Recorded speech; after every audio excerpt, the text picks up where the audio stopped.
प्रधानमंत्री नरेंद्र मोदी अपनी 3 दिवसीय यात्रा पर फ्रांस पहुंचे हैं। इस यात्रा के दौरान प्रधानमंत्री ने पेरिस में इंडिया फ्रांस सीईओ फोरम को संबोधित किया। अपने संबोधन में प्रधानमंत्री नरेंद्र मोदी ने दुनिया भर के सीईओ से कहा कि भारत में निवेश करने के लिए ये सही समय है, क्योंकि भारत एक विकसित भारत बनाने की दिशा में काम कर रहा है।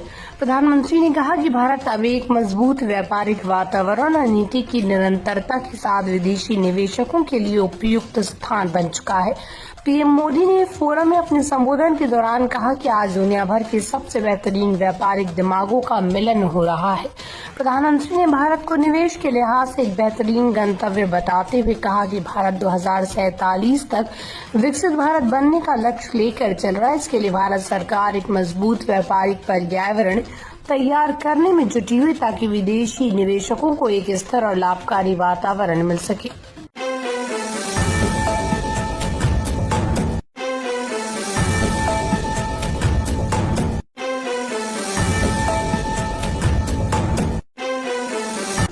सुप्रीम कोर्ट का आदेश, ईवीएम से डेटा ना तो हटाया जाए ना ही फिर से लोड किया जाए, चुनाव आयोग को निर्देश।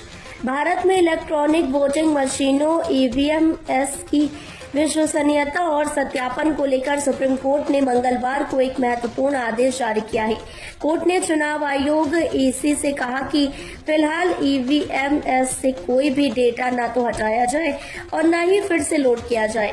मंगलवार को सुप्रीम कोर्ट ने ईवीएमएस के सत्यापन से संबंधित नीतियों को लेकर दायर की गई याचिकाओं पर सुनवाई की। इन याचिकाओं में यह मांग की गई थी कि चुनाव आयोग को ईवीएमएस की मेमोरी माइक्रो कंट्रोलर की जांच और सत्यापन करने का निर्देश दिया जाए। सुनवाई के दौरान सुप्रीम कोर्ट ने चुनाव आयोग से कहा कि इस समय ईवीएमएस से कोई भी डेटा न हटाया जाए और न ही फिर से लोड किया जाए।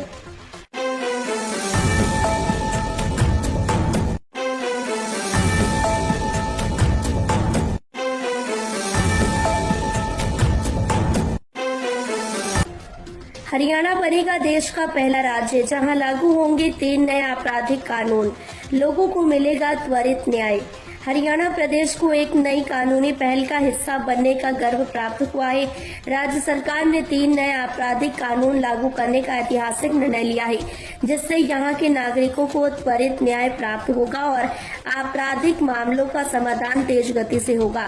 यह पहल हरियाणा को देश का पहला राज्य बना देगा जहां इस तरह के 3 नए कानून एक साथ लागू होंगे। हरियाणा सरकार के इस फैसले का उद्देश्य राज्य में न्याय व्यवस्था को और अधिक प्रभावी बनाना और आम जनता को शीघ्र न्याय दिलाना है। इस कानून के तहत आपराधिक मामलों की सुनवाई और उनका निपटारा तेजी से किया जाएगा, जिससे पीड़ितों को कम समय में न्याय मिल सकेगा। राज्य के गृह मंत्री ने इस बारे में जानकारी दी कि इन नए कानूनों में आपराधिक मामलों की सुनवाई के लिए नए नियम और प्रावधान होंगे, जो न्याय प्रक्रिया को अधिक पारदर्शी और त्वरित बनाएंगे।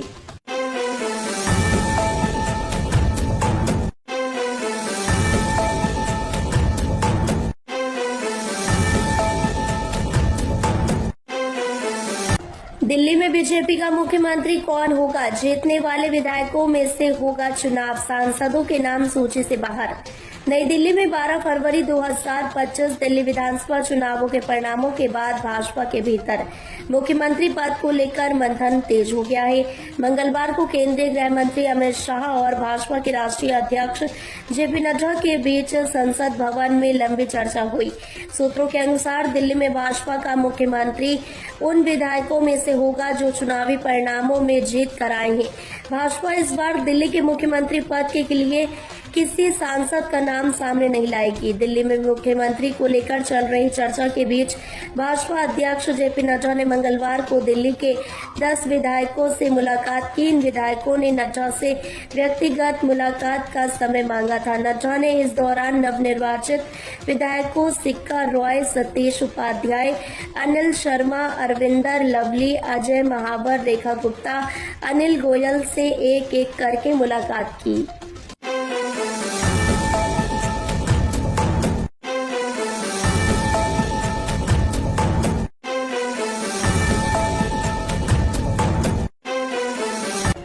यूपी यूपी के जिले के किसानों के लिए खुशखबरी, प्लॉट आवंटित करने के लिए शुरू हुआ सर्वे।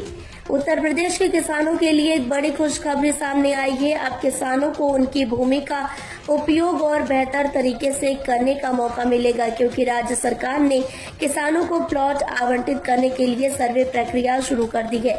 यह कदम राज्य के कृषि विकास और ग्रामीण क्षेत्रों में रोजगार सृजन को बढ़ावा देने के उद्देश्य से उठाया गया है। उत्तर प्रदेश के कई जिलों में किसान लंबे समय से अपनी भूमि के बेहतर उपयोग के लिए उपायों की तलाश में थे।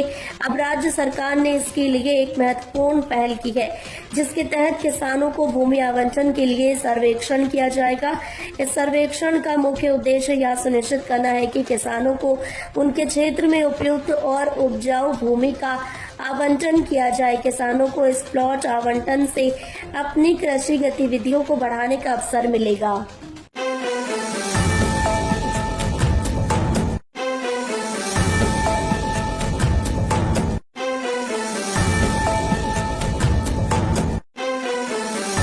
भारत टैक्स 2025 के लिए ग्रेटर नोएडा में ट्रैफिक एडवाइजरी जारी, रूट में बदलाव और जाम की संभावना।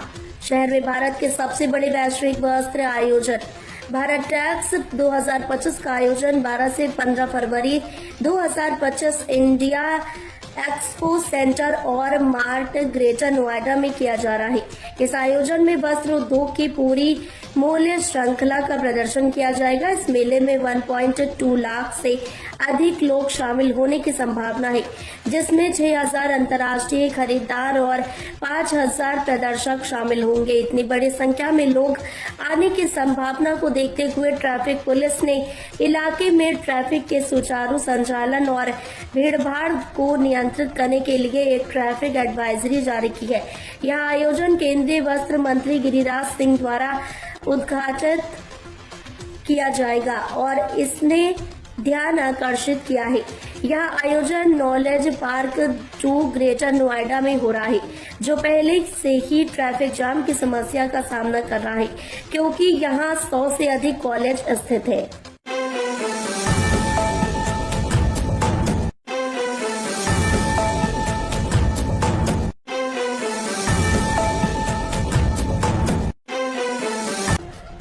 राम मंदिर के मुख्य पुजारी आचार्य सत्येंद्र दास का निधन हो गया। वो पिछले 3 दशकों से रामलला मंदिर में मुख्य पुजारी के रूप में सेवा दे रहे थे। 3 फरवरी को उन्हें ब्रेन हैमरेज के कारण लखनऊ रेफर किया गया था, जहां उनका इलाज पीजीआई लखनऊ के न्यूरोलॉजी विभाग में चल रहा था।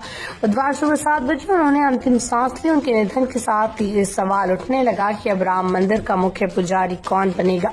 आचार्य सत्येंद्र दास रामलला की सेवा में 3 दशक से अधिक समय तक लगे रहे। उन्होंने रामलला के स्थायी तंबू से लेकर अब तक के भव्य मंदिर तक की यात्रा में महत्वपूर्ण भूमिका निभाई। उन्हें 1 मार्च 1992 को रामलला का मुख्य पुजारी नियुक्त किया गया था। बाबरी मस्जिद ढहने के कुछ महीने बाद सत्येंद्र दास ने रामलला को अपनी गोदी में लेकर वहां से सुरक्षित स्थान पर पहुंचाया। तब से उनका नाम राम मंदिर के इतिहास में हमेशा के लिए दर्ज हो गया था।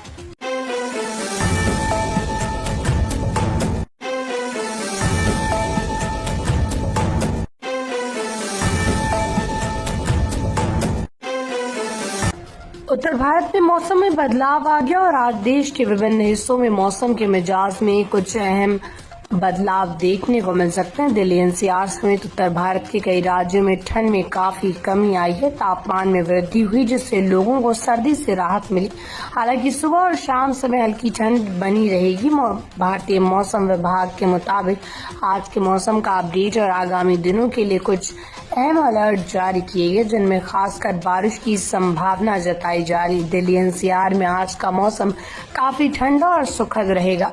मौसम विभाग के अनुसार आज दिल्ली का आसमान साफ रहेगा और दिन भर मौसम अच्छा बना रहेगा। पश्चिमी दिशा से तेज हवाओं का असर दिल्ली और आसपास के इलाकों में देखा जा सकता है, लेकिन बारिश की कोई संभावना नहीं है।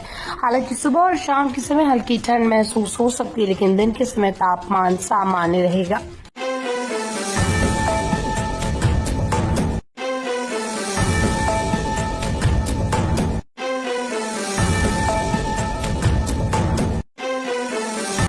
अगर हाल ही में किसी फिल्म की चर्चा जोरों पर है तो वो है हर्षवर्धन राणे और पाकिस्तानी अभिनेत्री मावरा होकेन की रोमांटिक फिल्म सनम तेरी कसम। इस फिल्म ने हाल ही में वैलेंटाइन वीक के मौके पर थिएटर में दस्तक दी और जबरदस्त कमाई करी। हालांकि अगर आप भी ये फिल्म देखना चाहते हैं लेकिन थिएटर तक पहुंचने का वक्त नहीं निकल पा रहा है तो आपके लिए खुशखबरी है। हम आपको बताने जा रहे हैं कि आप इस रोमांटिक फिल्म को OTT प्लेटफॉर्म पर मुफ्त में कहां देख सकते हैं। फिल्म सनम तेरी कसम के OTT अधिकार पहले से ही प्रसिद्ध digital platform Amazon prime video के पास थे, लेकिन क्योंकि फिल्म को बड़े पर्दे पर फिर से रिलीज किया गया, इसे कुछ समय के लिए प्राइम वीडियो से हटा दिया गया। हालांकि अगर आप इस फिल्म को अभी देखना चाहते हैं तो आपके पास एक बेहतरीन विकल्प है।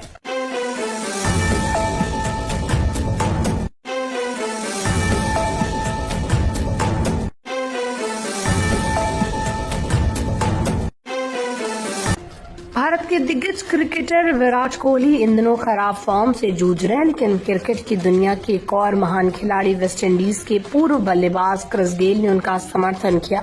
गेल का कहना है कि विराट कोहली भले ही रन बनाने में संघर्ष कर रहे हैं लेकिन वो अभी भी दुनिया के सबसे बेहतरीन क्रिकेटर हैं। क्रिस गेल ने मंगलवार को कहा, चाहे जैसी भी फॉर्म हो, विराट कोहली अभी भी दुनिया के सबसे बेहतरीन बल्लेबाज हैं। उनके आंकड़े खुद इस बात का सबूत है। हम सभी जानते हैं कि उन्होंने सभी प्रारूपों में कितनी शतक लगाई। हम सभी क्रिकेटर इस तरह के फेज से गुजरते हैं। मैं जानता हूं कि वो अपने करियर के आखिरी दौर में है, लेकिन ऐसा होता रहता है। उन्हें खुद पर विश्वास रखना होगा और वापसी करनी होगी।